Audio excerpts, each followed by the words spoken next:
Danielle Linhart est sociologue, chercheuse, directrice recherche au CNRS et elle est auteure. Elle a dirigé ce travail-là, on travaille Pourquoi travaillons-nous? Ce titre est absolument fabuleux. Donc quand on demande en général pourquoi travaillons-nous, la première réponse est parce qu'il faut bien gagner sa croûte. Alors à ça, on pourrait quand même répondre avec un slogan de mai 68 d'ailleurs. Pourquoi perdre sa vie en la gagnant? Et c'est très important parce qu'en fait, nous ne travaillons pas seulement parce que faut gagner des sous. C'est aussi pour beaucoup plus. Le travail, ça crée un lien avec la société. Le travail, c'est aussi la reconnaissance sociale, le statut social. C'est pour tout cela que nous sommes liés à la société et c'est par le travail que nous le sommes. Mais en définitive, cette question pourquoi travaillons-nous, elle touche beaucoup la démocratie. Parce que aussi bien pourquoi travaillons-nous, à quoi sert le travail, à quoi sert l'économie, ces questions-là sont fondamentales pour une société. Et elles devraient être discutées comme on le fait aujourd'hui, mais nous sommes un petit cercle par rapport à la grande société. Elles devraient être sujet des débats publics et donc soumis à la loi de la démocratie. Pourquoi travaillons-nous? Très clairement, je pense que ça ne pose pas véritablement de problème et nous serons tous d'accord pour s'accorder à dire qu'on ne travaille pas uniquement pour l'argent. Bien sûr qu'on travaille pour avoir de l'argent et pour avoir de quoi matériellement se mettre à l'abri des besoins et pouvoir envisager l'avenir pour soi et sa famille. Bon, c'est un fait. Mais nous savons déjà que nous travaillons aussi pour d'autres raisons qui concernent notre rapport à la société, comme vous l'avez évoqué. Le travail peut être considéré comme un véritable cordon ombilical qui relie chacun d'entre nous à la société, qui lui permet de se positionner, d'avoir une identité professionnelle et donc une identité sociale, une identité citoyenne. Le fait de travailler donne des droits, donne des devoirs aussi, mais inscrit chacun dans une logique collective, dans une interdépendance qui fait que nous dépendons les uns des autres pour satisfaire nos besoins. Et nous dépendons des compétences des uns et des autres et de la bonne volonté et de la bonne foi professionnelle des uns et des autres pour arriver à vivre correctement dans notre société. C'est-à-dire qu'on dépend évidemment des enseignants pour que nos enfants puissent apprendre ce qui leur est nécessaire pour s'insérer dans la société. Nous dépendons des médecins pour nous soigner, nous dépendons des boulangers pour notre pain, nous dépendons les uns des autres. Et c'est par le travail que nous faisons l'expérience collective de cette interdépendance qui, in fine, fonde la société. Et il y a cette idée que j'ai vraiment découvert comme profondément ancrée dans les esprits. Dans le travail, il y a une part importante, altruiste. On donne. Voilà. On partage, on souffre ensemble, il y a une expérience collective de la difficulté, des pénibilités, de tout ce qui peut être dur au travail. On le fait ensemble et on sait pourquoi. On sait à quoi ça sert, etc. Le taylorisme, c'est l'héritage de Taylor qui est arrivé en disant, voilà, il y a des points de vue professionnels, il y a des conflits de valeurs, etc. Et il a traduit ça d'une manière très réductrice en disant, d'un côté, il y a les ouvriers qui flânent, hein, ils veulent en faire le moins possible, et de l'autre, il y a les patrons qui les payent le moins possible. Et qui paye les frais de ça? C'est la nation, parce qu'il n'y a pas de productivité, ou elle est très très basse, et donc il n'y a pas une abondance de biens et de produits, de biens et de services, il coûte très cher, on n'en sort pas, je veux réconcilier tout le monde. Et il a produit l'Organisation scientifique du travail, en disant, si c'est une organisation qui est basée sur l'usage de la science, ça ne peut que réconcilier tout le monde. C'est comme ça qu'il a vendu son organisation scientifique du travail, son taylorisme, son organisation taylorienne, comme on l'a appelé plus tard. C'est tout simplement en disant, c'est la science qui va décider, c'est pas le patron qui va imposer son point de vue, c'est pas le salarié non plus. Et il faisait valoir que avec son système, tout le monde s'y retrouverait. Il y aurait plus de productivité, on pourrait payer plus cher les salariés, et donc il réconciliait absolument tout le monde. Mais au fond, la grande astuce du taylorisme, ça a été d'imposer la contrainte et le contrôle des ouvriers dans la définition même des tâches. Parce qu'il le dit clairement, quand on lit Taylor, dans les 300 pages, il répète sans arrêt, mon système permet de faire en sorte que le travail se déroule indépendamment de l'état d'esprit des ouvriers, indépendamment de leur bonne ou mauvaise volonté, indépendamment de ce qu'ils pensent, de ce qu'ils ont dans la tête, de ce qu'ils veulent imposer en termes de métier. Il le dit clairement. Il prend position dans ce conflit de valeurs, dans ce pourquoi travaillons-nous. Les ouvriers travaillent pour faire leur boulot selon les règles du métier. Hein, de faire du beau boulot, et d'imposer leur point de vue, in fine, d'imposer leurs intérêts, mais d'imposer aussi leur point de vue sur leur travail. Et Taylor dit, avec mon système, tout ça c'est fini. On va pouvoir inventer un mode d'organisation qui ne dépend pas du tout de cette bonne volonté, de ces états d'âme. Ce sont ses propres termes. Pourquoi travaillons-nous? C'est pour être productif de la façon jugée la plus rentable d'un point de vue capitalistique. Voilà. Le consensus qui était proposé par Taylor, c'était a fair pay for a fair day. C'est-à-dire, je demande beaucoup, l'organisation décide, impose ses valeurs, impose ses critères, mais elle paye. Et elle paye plus qu'avant, elle paye bien plus qu'avant. Et ça va ouvrir les possibilités d'une nouvelle société de consommation, d'abondance. Et c'est ce que Taylor avait contribué à faire en proposant systématiquement une augmentation proportionnelle des salaires, des tarifs comme il l'appelait, en fonction de l'augmentation de la productivité. Vous avez des centres d'appel et des gens qui sont coincés par des scripts, qui n'arrivent pas à sortir des sentiers battus du prêt-à-porter des réponses et des questions, ça ne marche pas. Il faut que le salarié ait un minimum de marge de manœuvre, de latitude qui lui permettent de trouver des réponses appropriées, de trouver des solutions à des problèmes, à des dysfonctionnements, à des questionnements, à des personnes spécifiques, à des problèmes particuliers.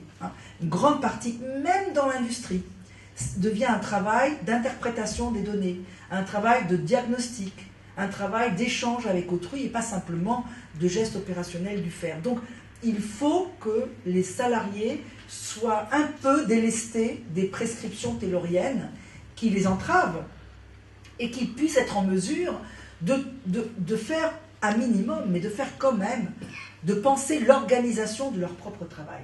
Le salarié moderne, c'est celui qui accepte. Il accepte d'être mobile, de partir à l'autre bout du monde ou à l'autre bout de la France, de prendre sur son temps personnel si c'est nécessaire, d'être joignable, d'être actif s'il y en a besoin via les mails, etc., etc.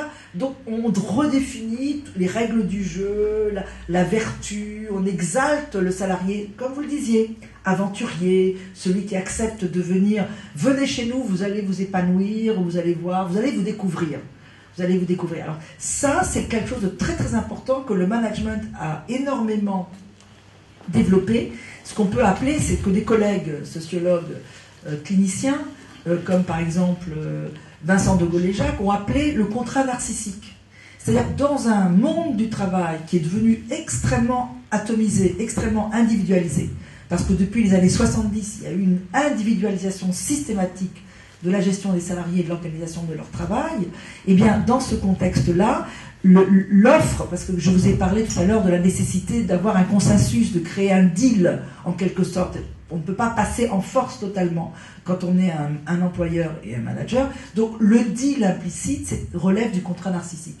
Venez chez nous, nous sommes très exigeants, nous lançons des défis, nous voulons l'excellence, nous voulons des gens exceptionnels. Mais si vous acceptez de relever tous les défis que nous vous lançons, vous allez vous découvrir, vous allez voir à quel point vous pouvez atteindre des niveaux de performance que vous n'imaginiez même pas.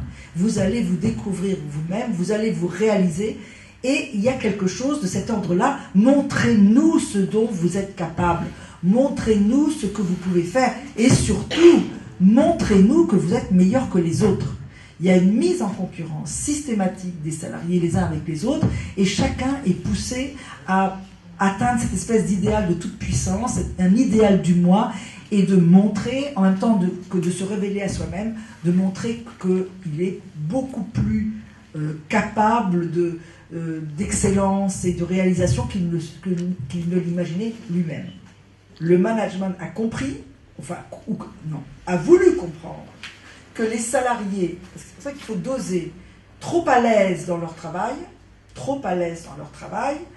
ne seront pas des salariés réceptifs aux consignes et aux critères voulus par la direction, par les directions.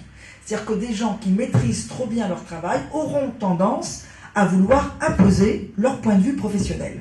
Il faut savoir que le métier, ça n'est rien d'autre que de l'expérience collective coagulée. Le métier, c'est ça. C'est de l'expérience qui a été validée, certifiée, dynamisée collectivement sur des questions de travail. Or, ce à quoi on assiste, c'est systématiquement, à l'heure actuelle, une attaque en règle des métiers. Ça, on le voit très bien dans les hôpitaux, dans les universités, les écoles, mais partout ailleurs. On substitue la notion de compétence et de savoir-être à cette notion de métier. Le français aura plus tendance que d'autres à mettre son honneur dans le travail. Ça ne veut pas dire que les autres n'ont pas d'honneur. C'est-à-dire que les autres, ils mettent leur honneur ailleurs. Plus, par exemple, dans la famille, plus dans la vie associative, dans d'autres. Mais le français aura tendance à estimer qu'il ne peut pas faire quelque chose qui déroge à sa vision de ce qui est professionnel, de ce qui est bien, des règles du métier, des règles de l'art. Ce que traduisent peut-être les suicides et cette souffrance, c'est que le travail qui est vécu dans notre société comme une expérience collective, je parlais tout à l'heure de cordon ombilical qui relie chacun à la société, donc comme quelque chose qui est partagé, qui est une expérience collective, est devenu une épreuve solitaire, une épreuve individuelle, un corps à corps de chacun avec son travail, dans une espèce de sentiment d'abandon, d'isolement, sans recours possible. Pourquoi ? Parce que avec cette mobilité, les gens et les responsables hiérarchiques bougent tout le temps, parce qu'il y a une mise en concurrence systématique des uns avec les autres, parce qu'il y a une intensification du travail qui fait qu'on n'a pas le temps, etc. Donc les gens sont dans une épreuve, et dans une épreuve véritablement solitaire, et ce dont ils parlent tout le temps quand on les interviewe, c'est de leur sentiment d'abandon, leur sentiment d'isolement, et cette espèce de casse, et rendent bien compte de cette cassure du lien social fondamental qui caractérise et qui constitue le travail. Il y a une quantité de livres qui traitent de cette question. Vous voulez des titres ? Oui. Alors, bon, il y a le mien, Travailler sans les autres, je ne parle que de ça. Il y a le livre de Yves Clos, Le travail à cœur, aussi, qui ne parle que de ça. Il y a les ouvrages de Christophe Dejour, qui traitent de cette question, Souffrance en France, et puis d'autres aussi. Il y a le livre La société malade de la gestion de Vincent de Gaulle-Jacques. Il y a L'idéal au travail de Marianne Dujarier.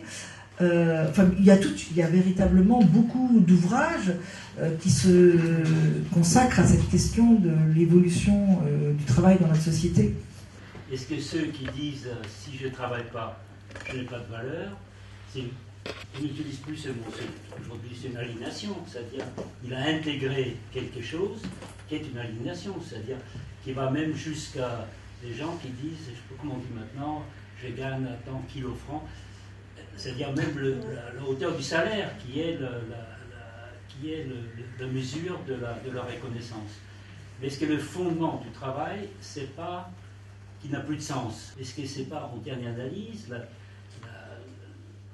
la rentabilité qui l'emporte sur l'utilité? Bien sûr.